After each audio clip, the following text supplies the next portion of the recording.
Hi, everybody, and welcome to episode 21 of Elves, Rings, and Nerdy Things. My name is Sean. I'm here with my co-host, Sam. Sam, lovely Sunday. How's Michigan going? Michigan is nice. We have some sun, snow is melting, ice is melting. I am joining you from my new podcasting location, which is my upstairs area. What used to be my office is now a nursery for a little baby that is expected to be here within the next couple weeks. Riveting. We are here to talk about the next 3 episodes of Legend of Vox Machina Season 2. But before that, why don't you reach out and let the people know how they can follow us and engage with our material. So we are on Facebook, Elves, Rings, and Nerdy Things. Go there, like the page. You get updates about the show, announcements of new episodes, articles, other things that we share from time to time. We also have an email address, elsringsnerdythings@gmail.com, if you want to reach out that way. We are on YouTube, Elves, Rings, and Nerdy Things. We are posting back episodes of this podcast, and in the future we expect to put out some additional content there as well. So find that channel, subscribe to that channel for all future updates, and you can go back and listen to us. And if you do, please like those videos, comment on them. That helps with putting our content in front of other folks. And then additionally, we have stepped up a subscription service for listeners that is available through Buzzsprout, which is our podcast hosting platform. So Buzzsprout, Elves, Rings, and Nerdy Things. It's linked on our Facebook page. I think you can find it through the podcast app that you would use to listen to us. There's a range of different levels for your support. All that money goes toward our hosting our podcast, software for editing and improving the sound quality, things like that. So big shout out. Thank you to our current subscribers. And if you are interested in supporting us, that is a great way to do it. And like we said last week, we've already used some of that subscription money to help us fund new editing software, which is making the process even better and hopefully making higher quality videos and audio for you as well. Absolutely. Before we jump into the content for today, spoiler alert for the Legend of Vox Machina show on Amazon and all of the Vox Machina Critical Role podcast, YouTube, Twitch stream. There are going to be some spoilers here, so that is your advisement.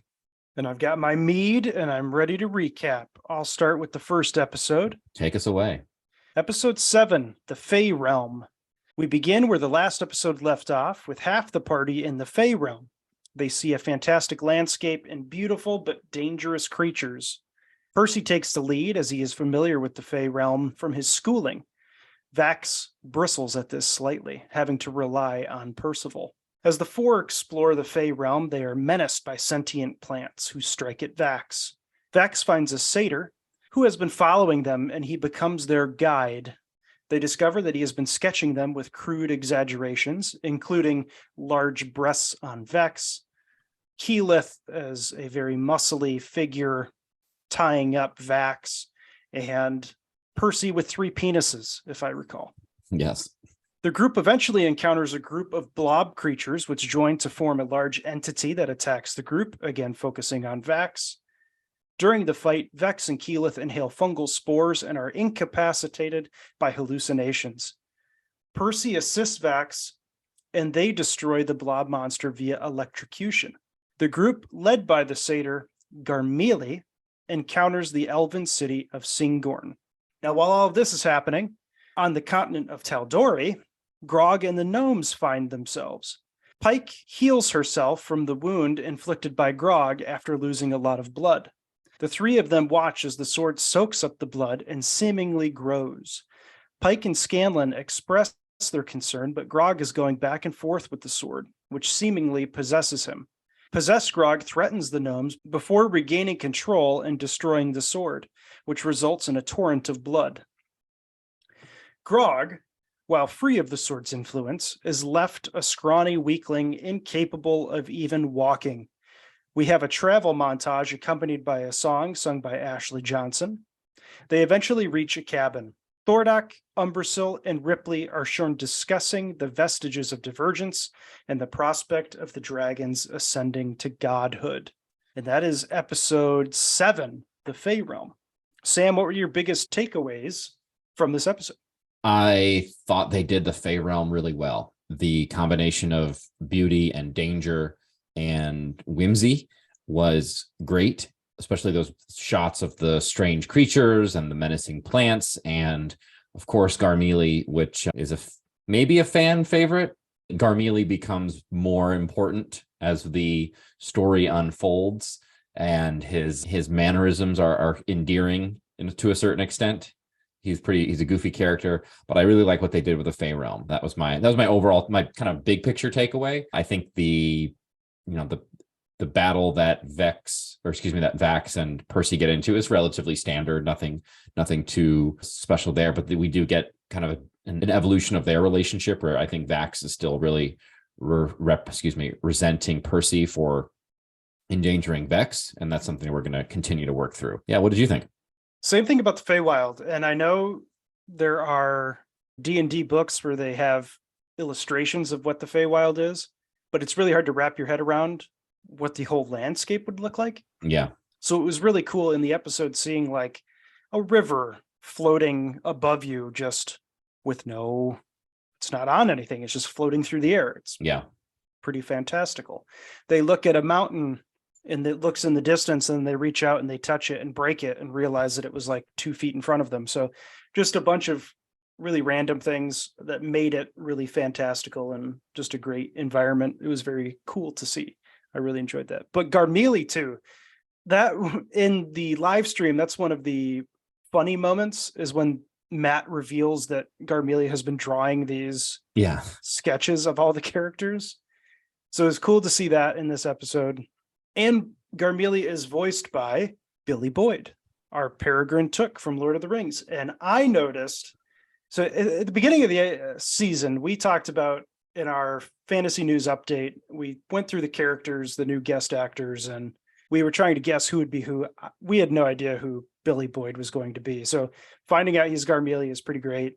And I didn't realize it was him until there was like a moment where Vex drops him from the broom when they're like way up high, and Garmelie screams.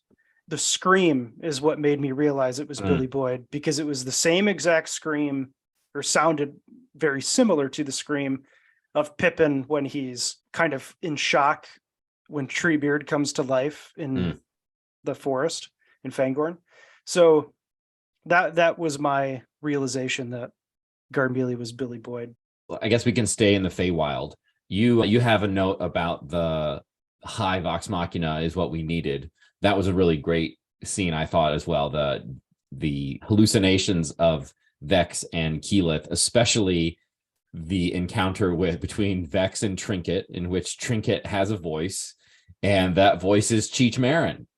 And what did you have a note about that? Yeah, they say the joke that Vex like talks to Trinket, and Vex goes, "I didn't expect your voice to sound like that."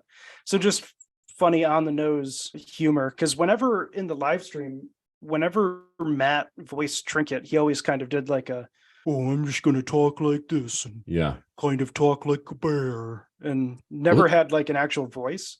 Was there ever an occasion where Trinket was given more intelligence and could articulate as what was the it wasn't this plot line? No, they were in a town. I can't remember which town, but they were doing like a festival where there were a bunch of like games and stuff, and then they turned Trinket into a human. That's right. He participates in like a pie eating contest. Okay. And he can speak English, so there is a moment where he can talk, but okay. Yeah. And then at the same time that Vex is having her conversation with Trinket, we have Keyleth, who is kind of freaking out with some flowers and other plants, which is great. Just the way that that was all animated. It was a lot of fun. It was kind of like a weird, like 60s psychedelic thing combined with like a Warner Brothers cartoon. Oh yeah. It reminded me of the video game Cuphead. Have you ever seen ads for that? No, I've not. The last 3 episodes of this podcast, you have not been getting my goddamn references. I'm sorry. Well, like I've said in the last 2 episodes, listeners who can relate to me. Cuphead, right? What else happened in the Feywild? I'm pretty sure we see Garmelie's butthole. in this episode. And I think we need to go back and look closely because I'm almost positive we see his anus. I think you're right. Is this also where we see it's the next episode where we see a mound of his poop, right? Yeah, I think so. Yeah. But I will say I was taken aback when I saw Garmeli's balloon knot in this episode. I wasn't really prepared for it. So it was. Hey, you know what? He's a what happened. satyr, and that's He what doesn't you're wear gonna pants. doesn't wear underwear. Yeah, no pants. You'd think that there would be enough hair to cover it, but you'd think, but with it messy, Maybe not. right? You'd be worried about dingleberries. So moving on from that, you have a note here. I think the rest of our reaction is going to focus on the Grog and the gnomes stuff. First things first, we have a pretty great scene of Grog overcoming the influence of Craven Edge, the sword, and then breaking it. This is a departure from what happened in the live stream where the whole party is there to assist Grog with overcoming the influence, and then they don't destroy it; they put it onto they put it in a pocket plane of existence where seemingly no one would be able to reach it again. But I kind of like this effect of Grog using the strength the sword gives him to break the sword, and we get this huge rush of blood. Kind of, I'm imagining it's all the blood the sword has ever absorbed from its various victims. But then Grog is left this scrawny weakling. What was your reaction to that, Sean? Yeah, I put that in D&D mechanics. It's like the sword brought his strength down to 1 for a character whose strength is probably like 18, like almost maxed out. It was interesting mechanic to see he's weak to the point where he can't even walk. He falls over later in the episode and he has to like push himself forward on the ground. The travel montage that comes out of this is really great comedy as well, because you just you get the two gnomes who are tiny compared to Grog, even though he's still really tall and lanky. He just doesn't have any strength. And so they're trying to traverse the wilderness with him. And there's one point where they're riding him like a raft through, down a river, and Scanlan's using the hand. And I think there's a couple other uses of magic to get him moved, but it's great. And they have this nice song sung by Ashley Johnson, who has a wonderful singing voice. And that was a nice little kind of it was point so of humor funny in the episode. Yeah, the humor of having it be like a folksy country song. What was it called? Like Walkin' or something? Hold on. I don't remember, but I wrote it down. Making My Way. Oh my God, it's Making My Way. Making My Way. Yeah, so that's a reference to a recurring joke in, I think it started in the second live stream, the Mighty Nine group, where anytime, I think Matt has he frequently will say making his way or making their way. Making my way. Yeah. And then somebody in the party will say, making my way, which of course is a reference to that song, which I don't know the name of it. Damn it, I should, but it's from White Chicks. That movie, right? I mean, it's not from that, but it features prominently in the movie White Chicks, which I see a lot because it's one of Haley's favorites. Which is a controversial favorite. Yeah, no, it is. But I really enjoyed it. But just the music and the level of comedy there was pretty funny. Okay, so that's from the song 1,000 Miles by Vanessa Carlton, who I have seen live in concert because she opened for Stevie Nicks. Hey. So, yes. I think you're in the minority there. It was a great show. So shout out to Vanessa Carlton. We got a Making My Way reference here. And then we also have this interaction between Pike and Scanlan after Scanlan is assisting Grog, and Pike makes a comment about how nice it is to see Scanlan as a caregiver, which could be a little bit of, it hints at the potential for a romantic relationship between Pike and Scanlan, something that Scanlan desires, and then he kind of maybe is a little awkward with it. Trying to then impress her, and she was being sincere. And this will tie into something that we'll talk about later in this episode, or in our podcast, because there's some stuff that it connects to in a later episode of the show. Yeah. It's just, we've talked in previous episodes that Scanlan doesn't know how to handle emotional vulnerability. So when he has that moment where Pike is seemingly showing interest, his fallback is to kind of be gross douchebag, because he says something like, "Oh, you like that? Well, maybe I can get my nurse outfit on later." And he just doesn't know how to show that same level of sincerity that Pike is able to show. And but I did like that they showed us this was the first glimpse of Pike actually having some form of feelings for Scanlan at this point. Yeah. Do you have anything else on episode 7? My final note is that they split the party, right? We have 4 members on the Fey Realm, or the Fey Wild, as if interchangeably. I think Fey Wild might be copyrighted product of the Wizards of the Coast, but we have 2 different planes of existence, and they did a good job cutting back and forth between the 2. Altered the story from the live stream, but they covered a lot of ground, and they set things up for the next episode. And we're moving along pretty quickly, which is definitely, it will get us closer to kind of the climactic encounters that we know are coming with the rest of the Chroma Conclave, and then some of the other implications that we get with the involvement of one character in particular. But we will actually, that is mentioned in this episode, one of the final scenes of Thordak, Umbrasyl, and Ripley.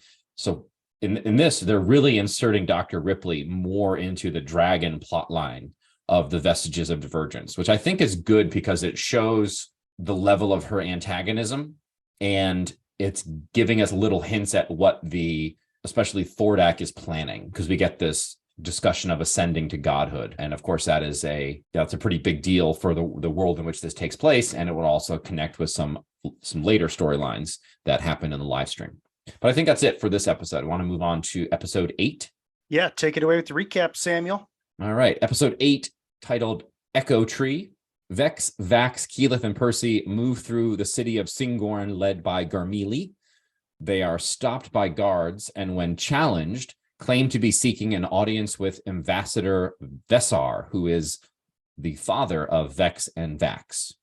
So the 4 of them meet the stepmother of Vex and Vax and their younger half-sister. This precedes a very cold and tense and acrimonious meeting with their father, Sildor, during which he tells his children that if they recover the bow, which is the vestige of divergence that they're seeking in the Fey Realm, if they recover that bow, he'll actually be impressed.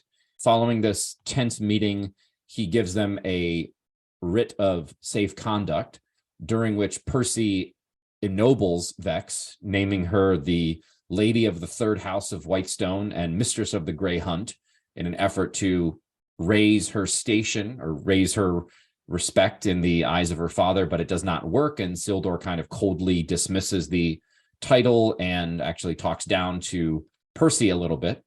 Nonetheless, the group continues, again with Garmelie, the playful satyr, tagging along and somewhat guiding them, giving them advice as they move through the Shade Murk Bog, closer to the tree in which this bow resides, in the possession of an archfey named Sondor. Vex begins communing with this entity via some of the environmental features. He is speaking in her mind, kind of beginning to tempt her, to draw her into his realm or his domain. He does this. The other group attempts to follow, but they're left behind somewhat, and the 4 of them are separated, with Vex meeting this archfey, and he says that he will give her the bow in exchange for companionship. And she almost accepts, but then eventually declines this offer, and we have a violent confrontation. He uses the bow to attack her. She uses her own bow to fight back. And eventually, after her bow is broken and she, is unable to hold him off, they come into close contact, and she's about to seemingly give in, but then stabs him in the heart with an arrowhead, which had been given to her by Percy. Outside of this confrontation, the other 3 members of Vox Machina who are in the Fey Realm are fighting 2 treants, or awakened trees, that Keyleth primarily defeats by turning into a fire elemental. After recovering the bow, this vestige of divergence, he declines to return to Singorn and show her dad, declines to impress him, and the 4 of them depart via a portal opened by Garmelie. And then after they leave, Garmelie is revealed to be a tall, beautiful, noble-looking archfey. We cut the same time this is happening. We're going back and forth between the group, the half of the group that's already back on Taldore, being Grog and the gnomes. They receive assistance from Wilhand, who is Pike's great-great-grandfather. He is a sort of a healer, and he creates a healing suppository, which is administered to Grog by Scanlan. And as Grog is recovering, the three of them discuss the need to get to the city of Westron and recover the vestige that they know to be there, as Scanlan was shown a vision of these gauntlets, which belonged to a creature similar to Grog, a half-giant. Grog says that he's familiar with these as they belong to his uncle Kevdak. And then Grog reveals that his uncle used those gauntlets to kill him in the past. And that's where the episode ends. So, Sean, what did you think of episode 8, The Echo Tree? There were some pretty good moments in this one. Funny moments scattered through, which are very necessary, especially in the episode with showing the fight between Vex and this evil archfey. Being able to cut back to like the large suppository was a nice break from the darkness that they were discovering in the Feywild. And the conversation with the twins' father, he was a real jerk. Oh, he's an asshole. Yeah. But seeing their half sister, what's her name? Valora, I think is her name. Yeah. Seeing her was cool. Henry Winkler being Wilhand, voicing Wilhand, is perfect casting. Yeah, I made a note that his character kind of looks like Larry David. And, and Haley observed that he gives off strong Miracle Max vibes, Billy Crystal in Princess Bride, which is, I would say, spot on. That's a really good call out. Yeah, well, she knows her Princess Bride. Maybe she should be hosting this podcast. She maybe should do that. Let's see. Other thoughts here. Well, let's do Feywild talk first, and then Sure. we can do Tal'Dorei. So let's go through your stuff on Feywild. Yeah, so the encounter in the Echo Tree with Sondor, this cursed Fey, again, this was something that Haley called out first, is that it had Stranger Things vibes, especially the season 3 or whatever season we just watched. I think season 4 was the most recent one, with the character they called Vecna, who is a Dungeons and Dragons villain, just with kind of the imagery of the roots kind of penetrating, similar to the tendrils that Vecna can use, and moving around, kind of floating, but supported on these roots. A lot of the kind of red background color, the red and black background colors there were very Stranger Things-y, but this is all based on an encounter that the party actually had years ago on the live stream. I think this was probably 2016 or 2017. We could look it up, but this was a long time ago that this happened. So while it might look like Stranger Things, it is just a representation of something that Matt Mercer designed for the group during the live play. But I thought that encounter was good. They didn't draw it out too much. I think they really hit the emotional core, which is the kind of Vex's emotional state, and then resolved the tension relatively well. I like the fact that she used the arrowhead given to her by Percy to kind of close it all out. And I don't recall that being from the live stream. I think in the live stream was just a normal fight where the entire party was there. Everybody was hitting him with spells and with arrows and hacking away at him. And eventually he was taken down, but this was well done. Yeah, we're starting to get some interactions between Percy and Vex, showing that more developing love connection. And we got it. I don't know if you noticed it when she was high in the last episode. The first time she looks at Percy, there's a heart that goes up on him and like envelops him. So that's just her looking at him and visually representing that. But in this episode, he basically accepts her for who she is. And then there's a moment of trying to say what the right emotion is, but like gratitude, I guess, that she shows in him for that acceptance.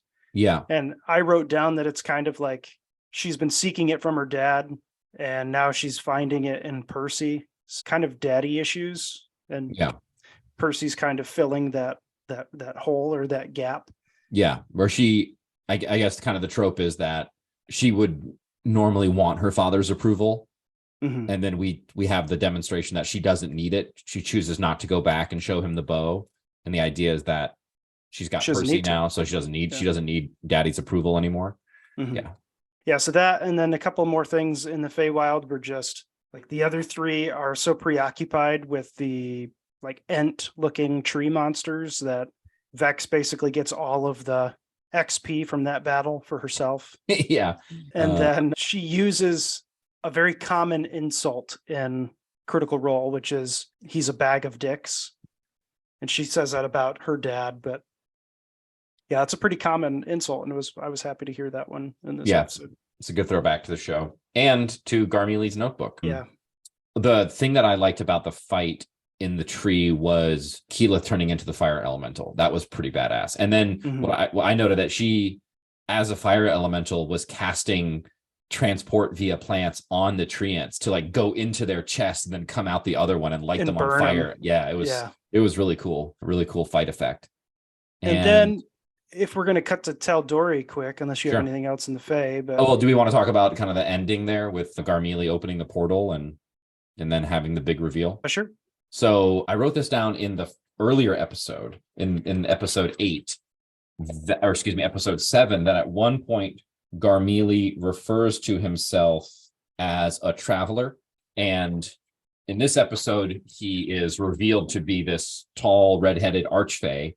Exaggerated features, very beautiful. People who are familiar with with the second campaign of Critical Role, the live stream, will know that eventually that character of this archfey, the traveler, as he is known, becomes basically a demigod and is able to grant spells and is empowered by the faith of others. And one of the characters in the show is a cleric of his. And so that was something that was established. It was established in the original live stream season with this campaign group that Garmeli was an archfey, and then it was later connected to the second storyline. And I don't know if it's been connected with the third campaign. Do you know if the Traveler has showed up in the third campaign?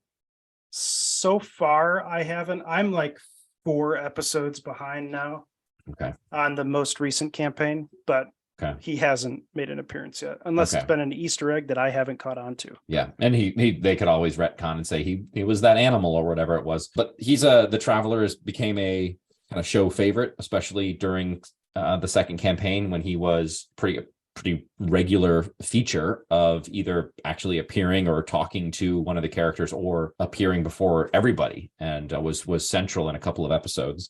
So that was fun. And then I think you had a comment here about the stuff that happens back in Taldori. So let's cut back to that, because this was not much of the episode.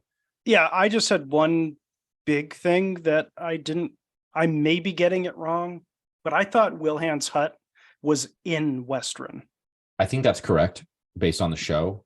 But this has made it appear that he's outside of the city because they have to go to it. But yeah, I think in the live stream, they as a group infiltrated Westren, and they ran into some allies there.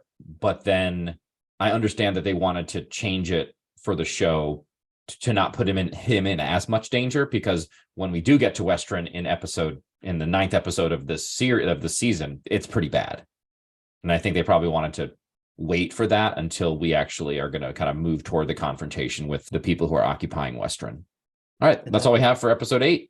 Yeah, that leads us into the final episode that we're going to cover in this podcast episode, which is episode 9, A Test of Pride. We start with a flashback of Goliaths attacking a small farm village outside of Westren. They begin to murder everyone, including the children. We discover that one of the Goliaths doing the murdering is Grog. We regather with Pike, Scanlan, and Grog outside of Westren, where we see 2 Goliaths kill a peasant outside the city gates. Scanlan turns into a dragonfly and enters the city to do some reconnaissance, while Grog tells Pike his backstory. During the killing when he was younger, Grog was going to kill Pike's great-great-grandfather Wilhand, but couldn't go through with it. After saving Wilhand, Grog's uncle Kevdak beats Grog to within an inch of his life. Wilhand returns with a young Pike to save Grog. We also find out that Grog feels great shame for a lot of his actions in his youth. Scanlan finds a group led by Dr. Dranzel and his band, hiding, and decides to help them when he sees a child crying in his mother's arms. Pike and Grog enter the town looking for Scanlan. Kevdak's son challenges Kevdak, saying that they should either kill the dragon and not serve it, or return to the plains and basically live the lives they did before they ran Westren. Kevdak beats the shit out of him. Scanlan gets the group to safety, but Grog decides he needs to go back and fight Kevdak because he'd be as weak as Kevdak says he is if he ran away again. The episode closes out with Grog screaming Kevdak's name And this will most likely lead into a challenge at the beginning of the next episode.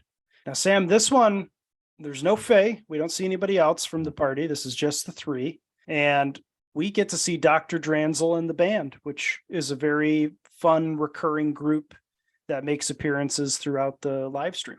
Yes, with one big change, and that is in the live stream, Scanlan's backstory included touring with Dr. Dranzel as a member. And in this case, he is not familiar with them, has never played with them before, but they are somewhat familiar, or at least one of their members is familiar with him by reputation, that being Kaylee the gnome, which should we get into that? Yeah, we can, but first, well, no, we shouldn't. I don't think we Okay. should get into Kaylee. But Okay. Dr. Dranzel does know who Scanlan is as well, because he tries to get his autograph. Oh, I missed that. Okay. Yeah. But I only did one watch, but okay, good. Kaylee says something along the lines of, "We don't want your autograph." And then they cut to a scene of the group and you see Dr. Dranzel putting a pen back into his coat, Okay. which is a very funny little side. I might have been like writing a note or something like that, not watching. I need to do another rewatch. Yeah, that was fun. Your first note here about the dragonfly still has the beret. I had the exact same thought when I was watching. It's like I love the Scanlan the Revolutionary stuff. Yeah. And I don't know if we're going to get it, but in the live stream, Scanlan the Revolutionary like commissions a painting of himself. I think it was early on because it was right after the Whitestone shit. But I remember that, and I remember he like finds a painter named Jameson. Yeah. And then And pays commissions a gigantic painting. because he brings it back to their keep outside of Amon and puts Yeah. it up. Yeah. But you're right. Scanlan the Revolutionary is great. And then the fact that the little dragonfly had a little maroon beret was really funny. Let's see here. We get a great inclusion of the Boulder Parchment Shears, which is the Tal'Dorei version, the Vox Machina version of rock, paper, scissors, medieval version. Yeah. Boulder Parchment Shears. Yeah. So that was a fun little nod, something that they had in the campaign. And then I think we discussed this back in our fantasy news update when they released some of the cast members for the season, but they mentioned Ralph Ineson. And I think I said, either he or Lance Reddick would be one of the two of them could potentially voice Kevdak. And you correctly called Lance Reddick being Fordak, the dragon. And then we did get Ralph Ineson as Kevdak, the Goliath ringleader, the Goliath chieftain, the pretty brutal Goliath chieftain. The stuff with the Goliath was pretty bloody. Yeah, when the episode begins with that flashback, you see a Goliath, I'm pretty sure it's Kevdak, reach out and grab that little girl by the head and like snap her neck. Yeah, Like, that was bad. They started the episode with that, and I was like, oh my God. But I think brutal. It is brutal. And I think they need to demonstrate the brutality of Kevdak in order to, maybe not need to, but one of the ways of making him this brutal and evil and malicious, it's going to help with the kind of tension between Zenror and who's the son of Kevdak, Grog's cousin, and then kind of Grog challenging Kevdak. So I kind of see maybe where it's going. I guess the question is going to be, is the rest of the party going to make it to Western in time in order to be there for the confrontation between Grog and Kevdak? Or is it going to be more about Grog kind of finding his strength, getting some of the other Goliaths to there's a couple things that come into this. There's the whole interactions with Earthbreaker Grun, where he's saying, where's your strength come from? And he doesn't have an answer. And we kind of get an answer to the question where his strength is defending people who can't defend themselves. And he kind of says that to Pike as he goes to challenge Kevdak. And I think we're going to get the answer to that question for Grun. Where does your strength come from? So we have that. But we also have in the live stream, the entire party helped Grog, because Grog begins it in the live stream and gets his ass kicked and can't do it by himself. And then the rest of the party comes in and they are successful. So I think they will probably have them appear just in time to be able to offer assistance. It helps when the other four weren't in this episode at all. So yeah, we can imagine that they're moving toward Western, right? They knew that from the original vision that the other vestige was there, so that's where they're going to go, or something along those lines. Yeah, and unlike Rings of Power, being able to just travel and get places on time makes sense in this world because time is different in the Feywild. Like if you were playing D&D and your characters are in the Feywild, you have to roll a dice to see how much time has passed. It could be, you could go backwards in time, you could go forwards in time. It could be instantaneous. It could be a year. So you never really know. So, and we have portals, right? So it makes sense that you're going to just even get somewhere. You can open a portal and step into the place that you need to be, unlike Rings of Power, which has no internal logic whatsoever. Excited for season 2, 2026. Can't wait. So unlike Rings of Power, which has no internal logic, this does. And we are getting, we're also getting a hint at the other confrontation that's coming, and that is with the dragon, right? Because we see Umbrasyl, the black dragon, engaging with the herd of storms, these group of Goliath marauders, and he's demanding tribute. The tribute is running low. That's one of the reasons why things are so dangerous in Western. And you can see that pretty soon after whatever sort of confrontation is going to happen with Kevdak, Grog and Vox Machina are going to have to deal with Umbrasyl, who at this point is like pretty close with Ripley. Ripley was riding on Umbrasyl, which is a huge departure from the live stream. I think that's a consistent theme that we're getting of the role that Ripley is playing. Yeah, that, and we saw Umbrasyl is coveting the Vestiges of Divergence now. He's talking about just if Kevdak and the herd can't get enough gold, he's just going to rip his arms off and take the gauntlets. We have Umbrasyl holding Mythcarver, and Ripley even mentions on the dragon's path to deity that they could have champions wielding the Vestiges of Divergence doing their bidding. So that's right. Yeah, that's the outlook for the dragons at this point. But as I look through here, I have one more line that just really stood out to me as a very humorous moment. Just the Scanlan as the dragonfly. That's the little dragonfly mouth says this, but he says, "Man, that dragon really cock whipped this place."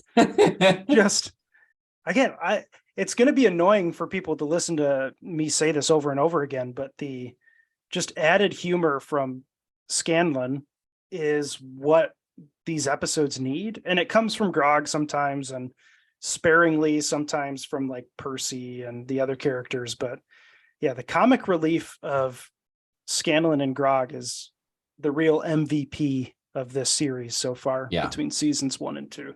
There was a sequence in this episode where Pike and Grog realized that they needed to infiltrate the city and see what happened to Scanlan. And so to do so, Grog pretends that he caught and killed Pike, and they're both covered in pig blood, which they didn't show them killing and draining the blood out of a pig, but it was good. They established the fact that there were pigs nearby.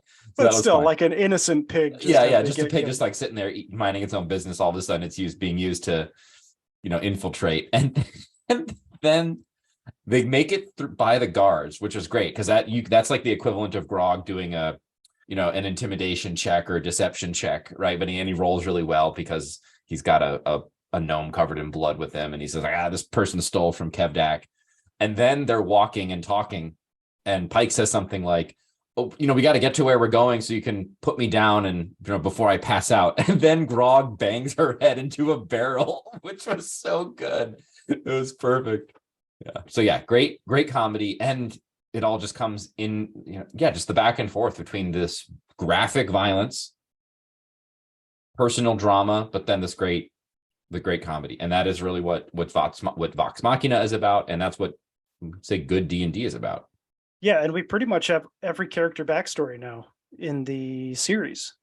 We're missing a little bit on like Scanlan's backstory. I was going to say with Scanlan, and I think we're going to be getting that pretty soon, potentially the next couple episodes.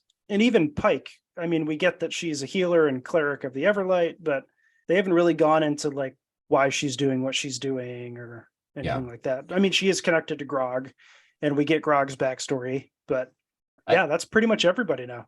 I think some of that comes from the fact that Pike's backstory is in and of itself not as fleshed out as the other characters, given inconsistent at times. Because of the show, #Blind Spot.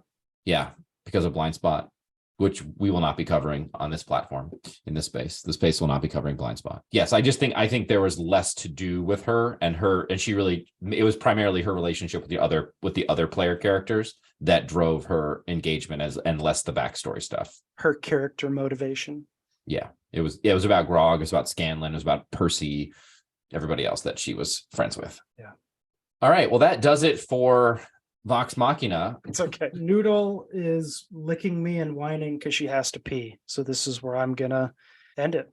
All right. Well, next week we have the final 3 episodes of season 2 of The Legend of Vox Machina. Join us for the conclusion to this season.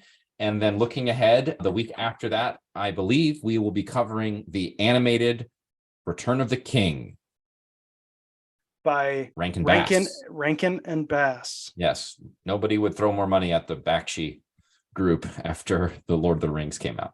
That rotoscoping failure. Yes. Well, so I'll say, just a quick aside, we talked a lot of shit about the Ralph Bakshi movie, but if you liked it, I'm glad you liked it.